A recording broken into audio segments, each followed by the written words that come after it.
There are over 30 country parks in Wales. Thousands of people visit them every year.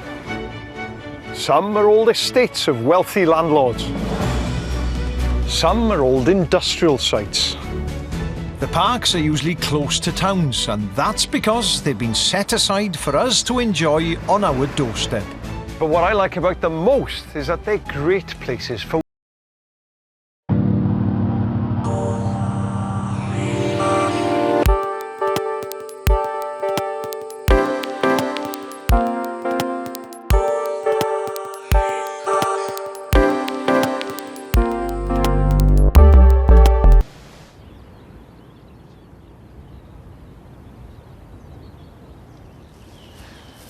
You'd think I was right out in the countryside, in the middle of nowhere, maybe on the edge of a moorland here. But you'd be wrong, because look again, these hills behind me, well, they're not hills. It's an old coal tip. And now nature has taken over completely with the heather, the gorse and these grasses. And this is a really special place. This is the Dare Valley Country Park, right on the edge of the Brecon Beacons. Up to around 50 years ago, most of the South Wales valleys, like this one near Aberdare, were dominated by coal mines. The mines have now gone, and here in Dare Valley, 500 acres of country park has been created in their place.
Is in this culvert here.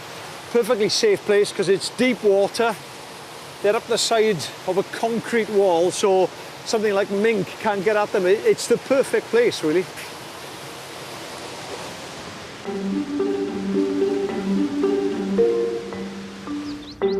Dare Valley Country Park opened in 1974. It was the first country park in Wales and the first in Britain to be built on reclaimed land. The park's warden, Wayne Jones, used to be a coal miner himself. I'll tell you what, it's a fair old climb, isn't it? Yes, it is. I thought one of us was going to go over there as well for a minute. And this must be part of the old tip. Yes, that's the old spoil, what was taken up from down the bottom end and transferred up to here. That's all slag in it, coal slag that is now. Slag. So it's a huge mound of it, this one, and another one over there as well. Yeah. But this is all that's left, is it This now? is all what's left. Altogether then, how many mines would there have been? There would have been 19 mines in Dare Valley itself, including some drift mines. Do you remember this as it used to be? I remember seeing the buckets coming up and the spoil being tipped up here. Wow. And it looked incredible.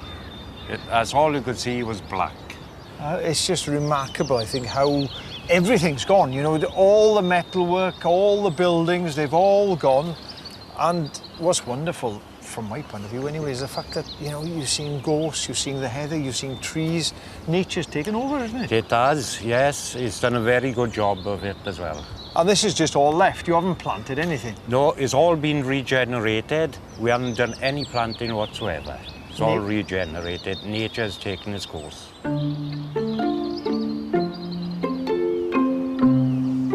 As well as open land, there are pockets of woodlands in the valley. Some of them are quite old and will have been here during the mining periods. It's now early May and summer migrants from Africa have arrived. Just come out to the woodland now, and a lot of warblers here. There's blackcap singing, chiff-chaff, willow warbler here as well, and one or two of them are nest building because they've got grass and other nest material. I saw one with a feather in its beak, so they'll be nesting somewhere on the edge here. And I tell you what I've just seen, and it's a really good find, is a little butterfly. Well, I call it a butterfly, it looks more like a moth, but it's called a dingy skipper. Not a great name, but it describes the butterfly perfectly, really, because it's grey and brown. It's not attractive at all, but this is perfect for it. It looks like an old meadow. You've got meadow ants here as well, but it isn't. It's an old coal heap where they've put some soil back, but it's thin soil, and underneath all of this, you can see there's an ant's nest here. And if I was to dig down underneath all of this, you'd have all bits of coal and shale, and that warms up very, very quickly, so it's good for invertebrates. Bear in mind now, this is quite a scarce butterfly, because it used to be quite widespread, and it does well here because of all of these old coal tips. You haven't got tall vegetation, you've got a variety of plants, and as I say, it warms up quickly.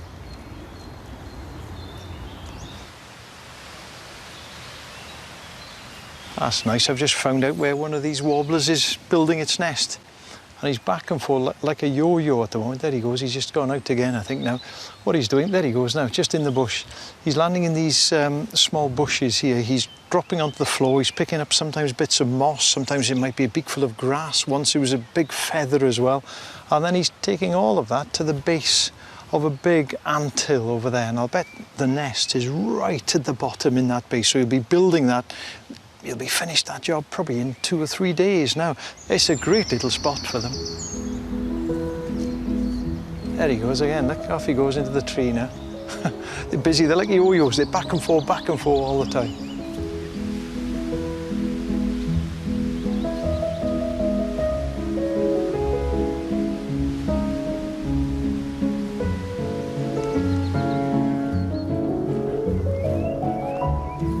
The heat of early spring sunshine always triggers activity, and you can quite easily miss some nice views if you don't keep your eyes open.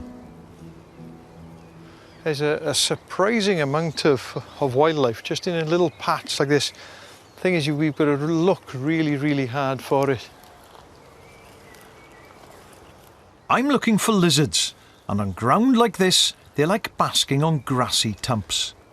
And the reason they're just on these tumps is, well, a variety of reasons really. First of all, they blend in quite well. These are quite young, probably 1 year old, I think. When they're young, they're quite dark, and as they get older, they tend to get lighter.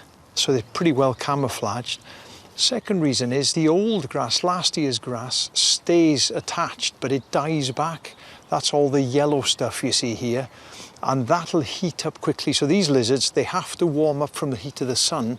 And on here, not just do they get the heat of the sun, but they get the heat of the old grass as well.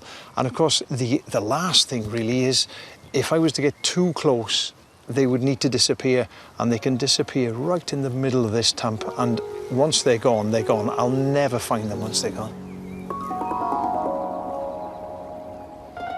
Dare Valley Country Park extends all the way up a glacial valley known locally as the Darren. It's great walking country. And there are quite a few walking groups that use the park. Lee Davis and Julie Rolls organise some of the walks. Aye. Hello there. Are you all right? Hello. I knew this was a busy park. I didn't realise it was this busy. What is this? A walking group, Yeah, is it? it's a local walking group. We set it up a few years ago, and it's just grown from strength to strength, really.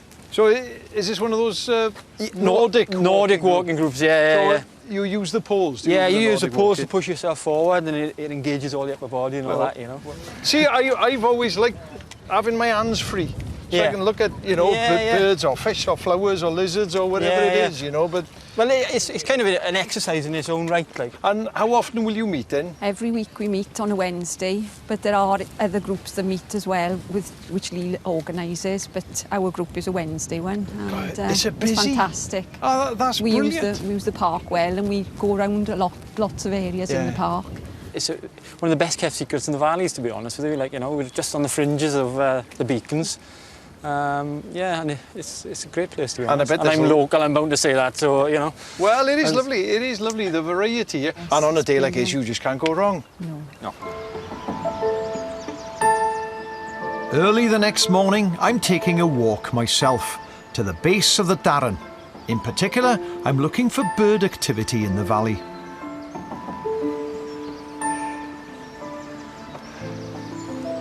So one of the many things I love about this park is that the wardens have built this viewing platform up here, and it's in a great location because you're tree level, right at the tops of the trees, so you can see all around you. And hopefully on a spring morning like this, I can hear the birds, a lot of bird song, and if anything moves, I should be able to see it from up here.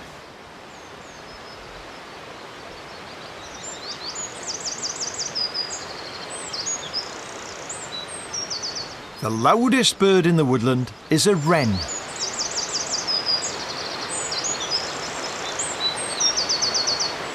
As it's small and not very colourful, it needs to be loud to attract a mate. And for a little bird, well, he's making the loudest noise in the valley.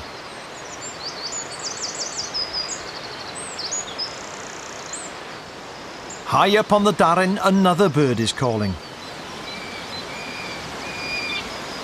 It's a peregrine falcon, one of Wales's top predators, and he's greeting his mate. Glacial valleys like Cwm Dare are perfect places for peregrines. It gives them great views of any passing prey, and the inaccessible ledges are safe nesting sites. The pair's been very, very active now. It's the second week of May, and I'd expect them to be on eggs by now. They should be on eggs towards the end of April, but they're definitely not, because the male and the female have been up and about, flying around, calling a lot, and it's typical activity before she lays her eggs. She's now sitting up on a tree branch over there. She's not concerned about going back onto the nesting ledge at all. So my guess is she's probably just about to lay, probably in the next few days now.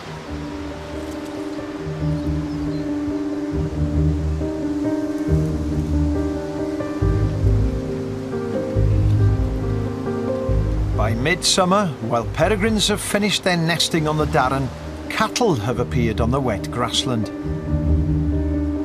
They're part of a grazing and fire protection project. Dry grasses and dense vegetation are flammable, and fires can be a problem on the uplands of South Wales. Emma Douglas works with PONT, a grazing conservation organisation that promotes improved grazing habitats in Wales. See, we have those, the cows here, are they? Yeah, there they are. How many have you got in all here? I think there's 6 here altogether with calves at foot. I'll tell you what, if these were dogs, I'd call them mongrels. You'd be right. Are they? They are mongrels, are they? They're continental crosses, bit of a mixture. So why are you using cattle to graze here then? Why not sheep?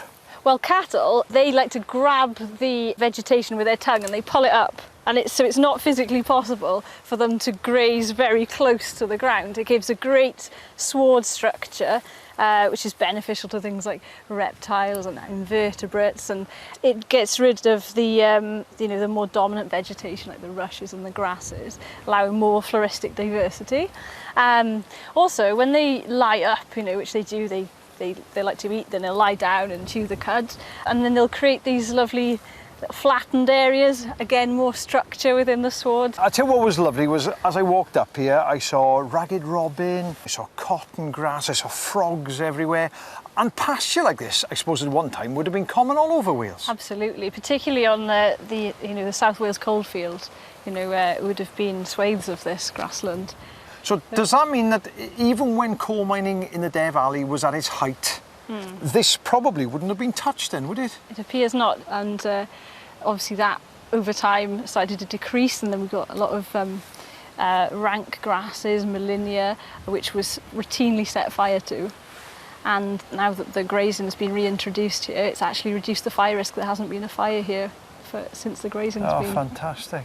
And this is what you would term rose pasture, is it? This is? Yes, rose pasture. Which means what? They're just wet pasture? Wet pasture, yeah. Oh, I like cows. I really like seeing cows out on the pasture, out on the hill. And for me to come and see this and see all the flowers and everything, it's just...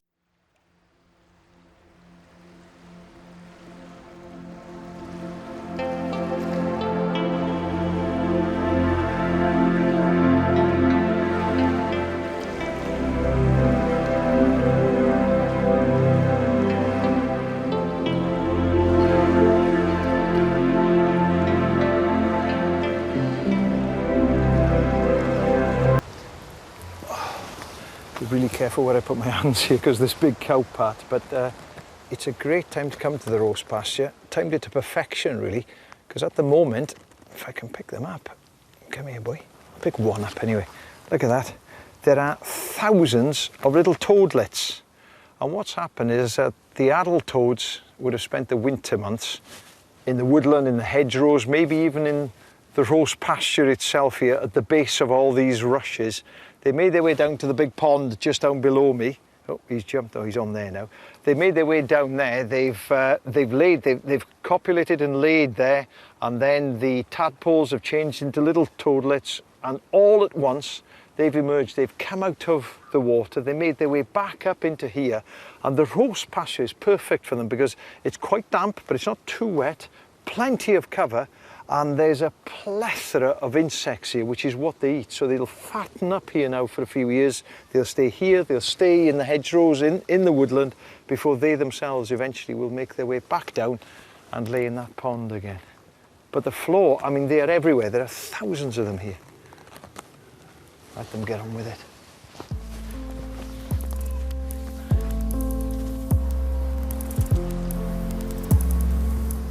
Parts of Dare Valley Country Park are still being farmed. Marion Thomas has lived here all his life and has seen the valley transform from mining to a country park. Hello. All right, how are you? Hey, how are you? Have you been around the sheep? Yes. Dogs look tired now for you? Yes, they need to work hard. So this is your land here, is it? All around us here? Yes, all around there. And what have you got? Just sheep? Have you got cattle as well? Sheep, there's cattle here, there's horses. So when you were a young lad, let's say you're 5 years old now, standing here with me, looking out this way, what would you have seen then? Oh, it's totally different. There was a big, massive tip by here. So they took a lot of that away? They had the washery down by here, and then they turned it into country park. How did you manage to farm then? If you had, you had a colliery here, you had a colliery there, you had all the spoil and everything. Where did you farm then? Yeah, well, we'd done the same. We used to have a shepherding pony. You would go shepherding most days. Around the flock, you turn the flock back onto your own ground, and so would your neighbours do the same. So this would be up on the hill, not on this low ground at all? No. But what happened then, in the winter months, the sheep used to fall down for shelter in the valleys, and we used to feed them then on the fields. But the sheep are a lot hardier in them days. They would live on the mountain. And you would have seen probably hundreds of people coming into work in both pits. Oh, but yes. What do you think of this now then? It's a park now, and seeing hundreds of people coming in and enjoying themselves. Would you rather have it like this? No, you'd rather have the mines back? Yeah, well, there was so much community spirit then where everybody knew anybody. Nobody was depressed because everybody knew everybody. And now when the colliers came up, you went to talk to them. If it was very quiet on a Sunday, we could come down and have a shower, which was fantastic.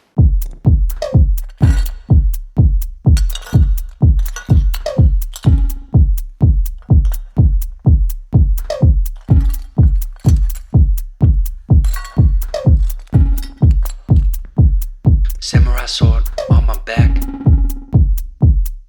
You don't know how to act. Maybe you should relax. Maybe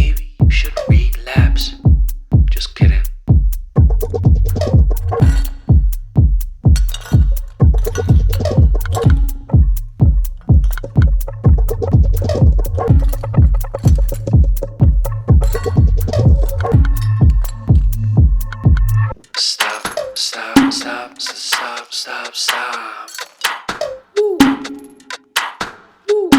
Stop, stop, stop, stop, stop. Stop, stop, stop, stop, stop. Stop, stop, stop, stop, stop, stop. Stop, stop, stop, stop, stop, stop, stop, stop. Stop, stop, stop, stop, stop.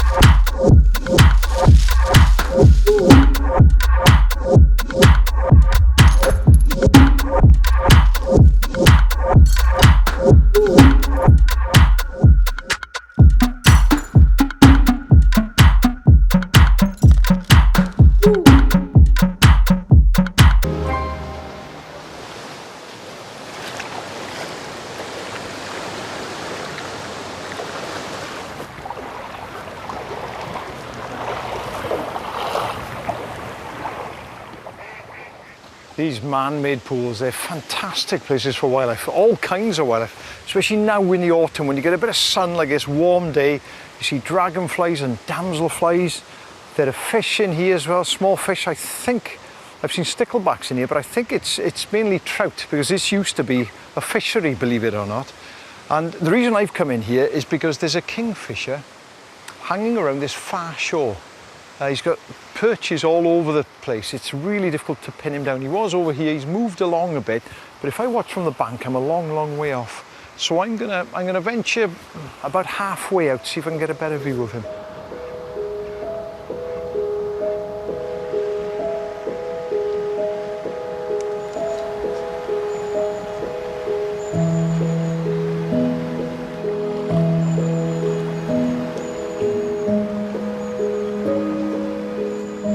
These kingfishers, they won't nest here. They'll nest elsewhere, probably on one of the major rivers further down because you've got no nesting banks. There's no muddy bank for them to dig this hole in. But once they've finished breeding, once the young have left, they'll come up here because they know that there's lots of perches, lots of fish here. So it's an ideal spot. And of course, if you get quite a bit of rain, the rivers will be fast flowing, they'll be silty, whereas this probably won't. So it's a really good place for them.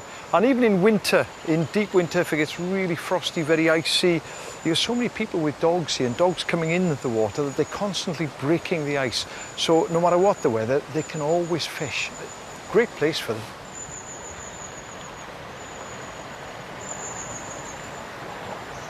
Oh, there he goes, there he goes, there he goes. Oh, and back up again. Oh, wow. Oh, and off he goes. I should say, wow. I watched that all the way down, right into the water and all the way back up again, and then she's gone off around the corner over there. I say she because I can see a little bit of orange at the base of the bill here. And beautiful, beautiful bird.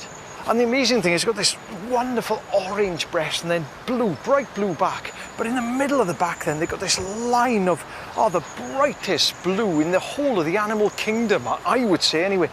You know, we're not in a tropical rainforest, we're not in the Amazon here, we're in a country park near Aberdare. And there's a kingfisher here. Oh, it's absolutely brilliant. Where's it gone now?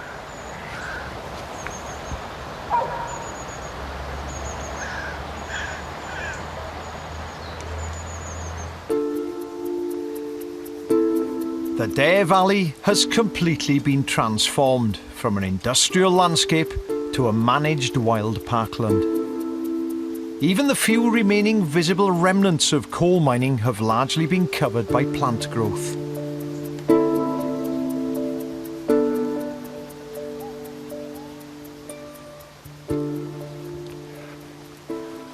So you wouldn't have wanted to walk up here 25 years ago.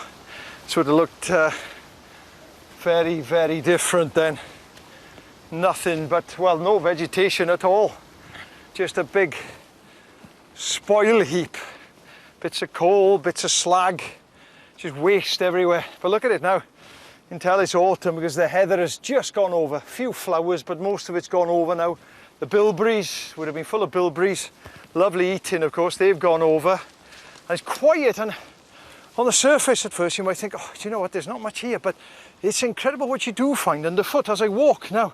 A lot of insects coming up, spiders scurrying away as well.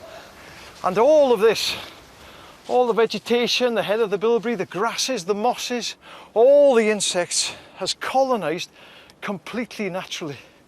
It's covered everywhere. Look, it just shows nature's amazing, really. No matter what scars man leaves on the landscape, if you leave it alone, nature will claim it back in time.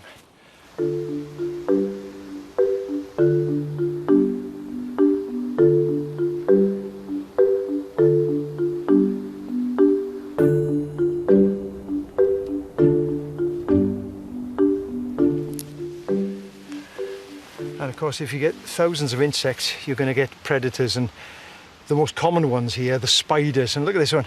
It's one of the orb web spiders. You can tell because you've only got to look at the shape of the web, the anchors and this concentric webbing in the middle here now. And she's a female, she's a big old girl as well. And she's just caught a cream fly. One of the cream flies has flown in here. She's come straight out from her little den in there. She's wound it up in the web. She'll probably leave it there, come back and eat it later on. But there will be literally thousands of them up here on this coal tip, just hoovering up all of these insects. Little cracker too. Look at the size on them.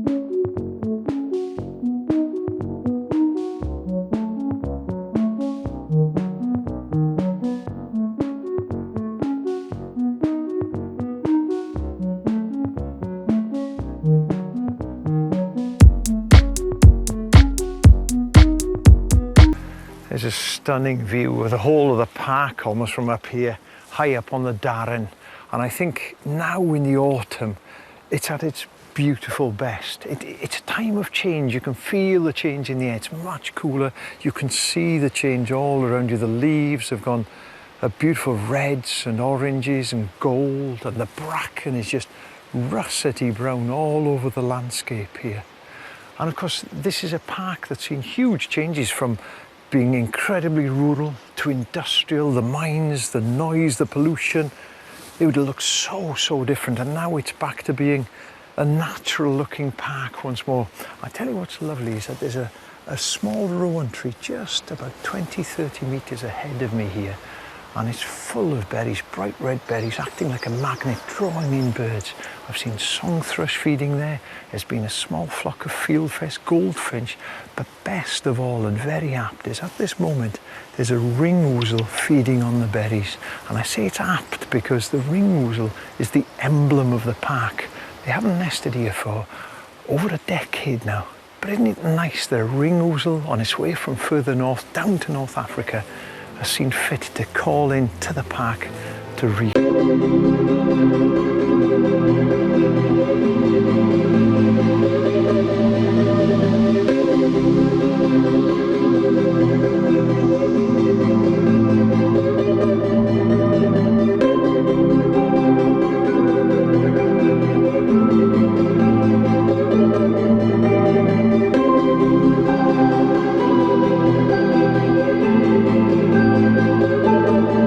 You can see more from Iolo as he visits a raven colony on Anglesey. That's in Winter Watch tomorrow night at 8 over on BBC 2 Wales. And at this time next week here on BBC 1 Wales, X-Ray is back.